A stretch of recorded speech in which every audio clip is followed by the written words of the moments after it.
Check out my little cicada friend here. Let me see if I can get a better. How'd you like to wake up and find that crawling on your blanket? Little big ass cicada. Pretty damn cool though, right? Nice little cube of glass that it's in right there. Just another relic that I picked up along the way. Hey guys, welcome to Cosmic Vinyl. I'm Cosmic Brian, your host, and we're gonna show just another segment of the night going back in time to the 1960s, thanks to the king of the vinyl community, Vinyl Richie, who revived, I should say, this top 10 of the 60s segment, which I'm stoked to start showing you my 1968 top 10 with a couple of honorable mentions. So, hey guys, welcome aboard. So, I'm just going to get started because I don't want this to get over 20 minutes. So, what we're listening to right here, though, is the Savage Resurrection. This album was released in '68. Great psychedelic hard rock album. Oh man, great cover art. You gotta check that out. I'll talk about that in another video. But anyway, let's get started with some honorable mentions. I'm gonna take a little drink of my soda here. No big chug today. But anyway, now, what kind of a world is it that we live in where the Grateful Dead gets an honorable mention rather than being in the top 10? But this is Grateful Dead, Anthem of the Sun. Wow, what a great record. I didn't listen to much of the Grateful Dead, and I never owned any on vinyl. I had a couple CDs here and there. But then Mazzy sent me this one and another one around the same era, and this is so great. This, I always thought that they would be too like Americana, too folky, but this is very trippy, way more trippy than I thought it would be. Man, on another day this would probably make the top 10. Hey, think about it, honorable mention outside of a top 10 is not bad. I mean, that still means it's a great record. Grateful Dead, Anthem of the Sun. And again, what fantastic cover art. My next honorable mention is the Monkees' Head. We're going to get a hell of a glare here with this very chrome-like cover. And then, of course, you got the band on the back there. This is, talk about trippy. This is great. This is like a soundtrack of a very psychedelic movie.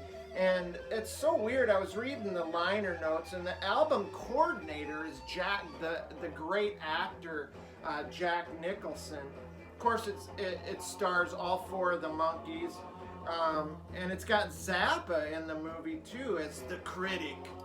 But yeah, probably best known for the song "The Porcupine." Oh my God, I gotta go back to bed. The Porpoise song. This has a lot of like movie sound bites and stuff in it. Check out the Monkees' Head. And this was in my top 10, but I bumped it for another album, and I really struggled with it because I like this album a lot. And that's the Zombies, Odyssey and Oracle. Great pop, psych. Very poppy, very kind of Beatles-esque, I guess. But I love this record. Just had to bump it out of the top 10. Of course, famous for the song Time of the Season. These guys were actually pretty much broken up when this album was released. Probably wouldn't have ever gotten any recognition at all if it weren't for Al Cooper bringing it back from England to the United States and giving some push. So those are my three honorable mentions. So moving into the top 10, coming in, breaking into the top 10, you people are gonna think I'm absolutely crazy for putting this one, and it's because it's the crazy world of Arthur Brown. Look at that album cover art. It's just amazing. And check out the back cover. Woo!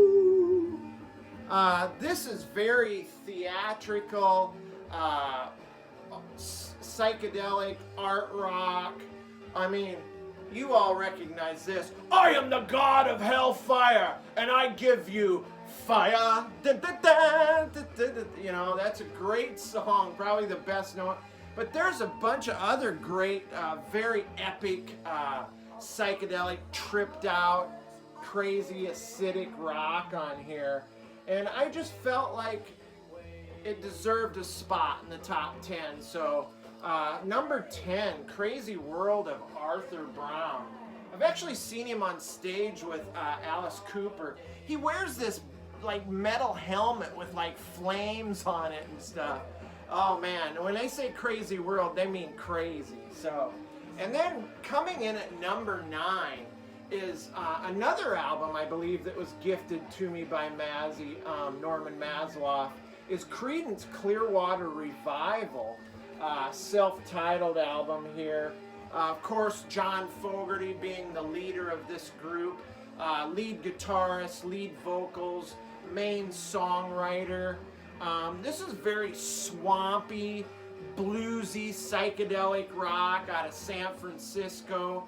They cover some great songs. They cover Screaming Jay Hawkins, I Put a Spell on You, which as does Arthur Brown as well. He kind of reminds me a little bit of Screaming Jay. But anyway, cover 99 and a Half by Wilson Pickett. And of course, the big hit song Susie Q, I believe was also done by Dale Hawkins. This is just great stuff. I mean, it gives you a glimpse in the direction that John Fogerty was taking CCR. Highly recommend this record. And another great cover. Gosh, I don't know if I'm making my top 10 psych albums or what I'm doing here. And let me take this out of the plastic so we don't get a huge glare. And this is Iron Butterfly, Inagata Davida.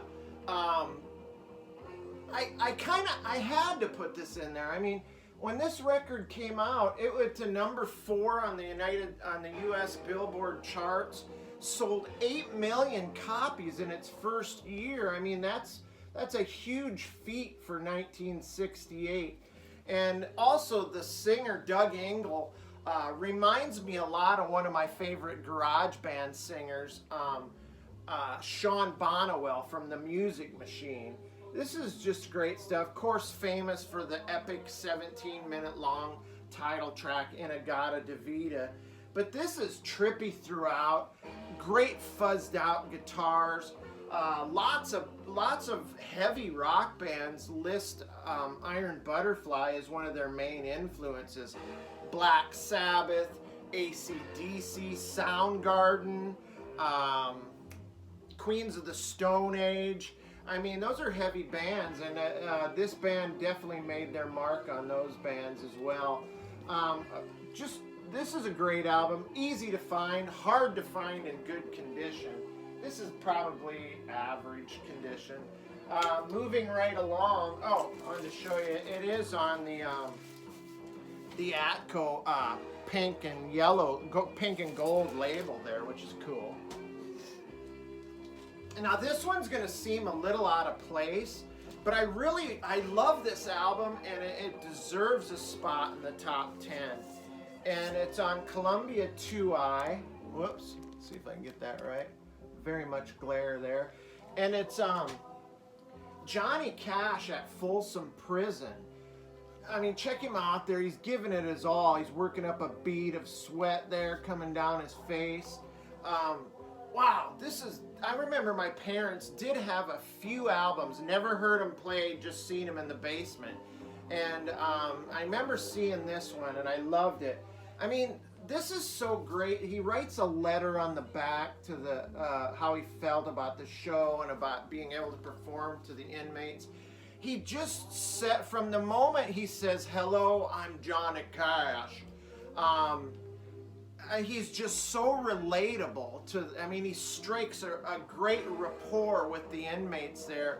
And all the songs on this, the set list, was just so generated so that the inmates could really relate to it, and it does, and you can tell.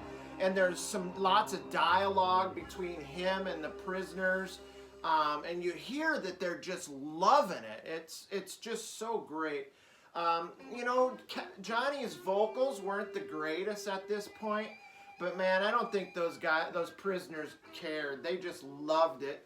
And this is such an iconic record. Definitely deserved to be in the top 10. That's my number 7.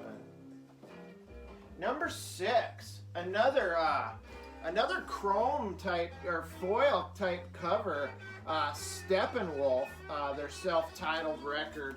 Another one that definitely deserves to be in here, with Steppenwolf being formed by John Kay, the vocalist. This is their debut album. I think they had a live album prior to this. I believe they were being known as the Sparrows at that time, but they did a version of The Pusher, which is an amazing song. This is 25 million records sold worldwide. I mean, definitely deserves a spot. And you've got just killer acid rock, psych rock. You've got Sookie Sookie. You've got Born to Be Wild, the biker anthem, and then you've also got The Pusher, which is one of my favorite songs. Let me tell you a little story. I used to sing a little karaoke back in the day, and I remember I was at this kind of country, these people were like really into country music and stuff, and I got up there and I sang The Pusher. And I kind of turned around for a second. I turned back around, and almost the whole bar, all the patrons in the bar had abandoned the main area and went to like off to smoke or to the restroom. I couldn't believe it. Everybody left. Of course, these guys being country bumpkins couldn't deal with the power of The Pusher. And I was going for it too, all the little bit of, you know, dialogue and stuff. Gosh, I was getting it. But I love this record, the Steppenwolf. These guys were a very, very heavy band for their time. And that's my number 6. Now this is the one that I bumped the Zombies for and decided to put this one in. And that's the Soft Machine. Of course, featuring the guitarist Kevin Ayers. This is such a great record. I just felt like, being that it was so experimental, so trippy, the vocal, I mean, it's quirky at times with the vocals and lyrics and fuzzy guitars, but yet it's sophisticated also at times with the jazz type drums, and it just rocks. I mean, and then check out this gatefold. I just love this guy. I always call him Stoney Curtis, even though that's not his name. But he just looks so stoned, and this guy looks so angry. This guy's just in a state of wonder, because I mean, think of the crowds that got to see these guys. They opened for they shared the bill with Jimi Hendrix and had an incredible light show. And with their experimental style, I bet it was just friggin' mind-blowing. But yeah, Soft Machine, Joy of a Toy, Save Yourself is a great opener on side 2. I love this record, and check this out. It came on this kind of goldish orange vinyl too. I love it. All right, that was my number 5. Let's see what's coming up next. Number 4, The Immortal. Now, don't get me wrong, I don't really care for Clapton's solo stuff. I mean, I like it, but it's just not something I'd go to. But my number 4 is the Immortal band Cream, Wheels of Fire. Probably one of the greatest gatefolds of all time. Check that out. This was the first platinum selling double album ever. Part of it's recorded in the studio, part of it recorded live at the Fillmore. Great cover art again. Now this one, and it's got this little weird gold sticker. Now this one is a little bit of a beater. I've had it for a while. I'm due for an upgrade, but the vinyl is just really great. White Room is on this. I love it. That's my number 4. My number 3, you're probably gonna maybe have be a little surprised at as well. But that's Shades of Deep Purple. This is their debut studio album. I love this. This is the Mach 1 lineup, featuring John Lords on the organ. You've got Richie Blackmore, the outstanding Richie Blackmore on guitar. You've got another guy, Nick Simper, on bass, who I found this factoid just fascinating, that he used to be in Johnny Kidd and the Pirates. And I find that just awesome for some reason. And then Ian Pace on drums. I just love this. This is their more like psychedelic stuff. They do have the song Hush on here. But they also do a very unique cover of the Beatles' Help, which is one of my favorite, if not my favorite Beatles song. They also do Hey Joe. Yeah, great stuff. Mandrake Root. I love this. 2 months of rehearsals, recorded in 1 week, lands itself as my number 3 in 1968. All right, I gotta make an adjustment here. We're gonna have a collapse. Oh, look at there. Just in time. I'm gonna have to abandon this project. I'm probably gonna have to get a different setup. All right, my number 2 is a banger. I mean, just a powerful album. Blue Cheer, Vincebus Eruptum. As soon as I heard the opening fuzzed out heavy chords of Summertime Blues, I was hooked. This album is fantastic, and I love this cover art. It's also kind of foil, but it's got like this purple tone to it. If you can see it there, I'll give you a little light. And it just looks so great. Look at that kind of psychedelic stuff there. This is heavy throughout. I mean, go check this out. I'll even put a link in the description. But there is a video where they're on Dick Clark's American Bandstand, and when he introduces them as Blue Cheer, the camera pans to the stage, and there is 6 giant Marshall stacks behind them, and the drummer, and they all have their hair in their face.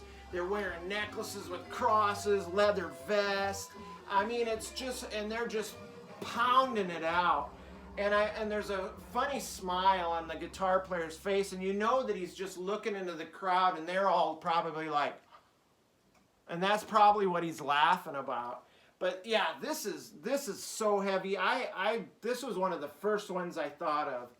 But check out that video. It's so great. It's in black and white, and Dick Clark has no idea what to talk to them about. He asks them to describe themselves, and the drummer's like, hey, we're heavy, man. The other guitar player talks about them breaking their guitars on stage and stuff. Great stuff. All right, now my number 1. Here we go. Man, I'm already at 20 minutes. Shoot. All right, my number 1 is the Rolling Stones' Beggar's Banquet. Now, Vinyl Richie showed the cover that's the white cover with the cursive font on it. I actually kind of am partial to this cover, which looks like the bathroom from this bar called the Beer Garden back in my hometown. It was just this dive bar. All the graffiti there with the song titles, and I'll kind of give you the full effect here. I love that, just so great. And then of course this amazing gatefold just looks like they just look like a rock star sitting around this, like maybe even in a haunted house it looks like. I mean, Sympathy for the Devil. I thought that song was like from the 70s, but so far ahead of its time. This is the Abco press, which is recorded off the original, remastered off the original tapes.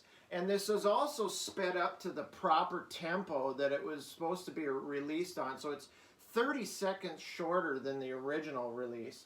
But Vinyl Richie was right. This is just a great, was the Stones hitting their stride. Amazing album. But wait, there's more. Let me just get the tunes going here again. I couldn't leave it out. So I did a tie for number 1. And I put in Electric Ladyland by Jimi Hendrix. Look at that back cover. They just look friggin' amazing. Love their hair, love their style. I picked this up when I was in high school. And I mean, it was mind-blowing to me. I just, I used to smoke a little reefer back then in high school. Not anymore, though. Anyway, and to listen to the opening sound effects on this, and it just sounded like when Jimmy was singing and playing, it was in this, like I was in the sky, and it was just, it just has this aura about it. I can't explain it. But with songs like Little Miss Strange, 1983, A Merman I Should Turn to Be. I love that song. Of course, you've got Voodoo Child, Crosstown Traffic. For me in high school, this was mind-blowing. Mind you, it was like 82, 83. But yeah, fantastic record, great gatefold. Couldn't decide between that and the Stones, so I put them both at number 1. All right, that's my top 10 from 1968. Check out Vinyl Richie's. Check out Smell the Vinyl. He had a really great list too. Lots of killer 68 record releases. So there were so many good ones. It was hard. This was the hardest one. All right, you guys, stay safe, stay cosmic. Subscribe, ring the bell. Oh God, I love you guys. Peace out, man.